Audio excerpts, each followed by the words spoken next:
রাজশাহী মানেই আমের স্পেশাল। আর যেহেতু গরম মোটামুটি অনেক পড়ে গেছে, আর আম কিন্তু বেশ বড় হতে লেগেছে। নতুন বাগানে কিন্তু নতুন আম বেশ বড় হয়ে গেছে। গত বছর গাছগুলো লাগানো হয়েছিল এবং এই বছর তার প্রথম ফল ইনশাল্লাহ খাওয়া হবে। আর এই বাগানটা কিন্তু অনেক সুন্দর, ছোট ছোট গাছে অনেক আম ধরে আছে, দেখতে অনেক সাইফানের দাদুর আম বাগানটা কিন্তু বেশ বড়, কিন্তু গাছগুলো নতুনের জন্য কিন্তু আমগুলো নতুন বছরে হওয়াতে আমগুলো অনেক সুন্দর লাগছে। আর গাছগুলো কিন্তু ভালোই ছোট, আর ছোট গাছে যেহেতু অনেকগুলো আম ঝুলছে, দেখতেই মজা লাগছে। আর সাইফানের দাদুর কিন্তু আম্রপালিরও গাছ আছে, আর সেই গাছে কিন্তু আম বেশ ধরেছে।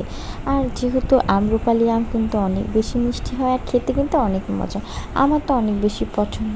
আর যেহেতু ছোট গাছে এবার আম্রপালিও ধরেছে, তাই দেখতে অনেক মজা লাগছে। ইনশাআল্লাহ এবছর নতুন নতুন সব বাগানের নতুন আম খাওয়া হবে। আর এখানে যেহেতু গাছগুলো নিচু, তার জন্য দেখতেই খুব সুন্দর লাগছে। আলহামদুলিল্লাহ যে এবার গাছে কিন্তু বেশ আম ধরেছে।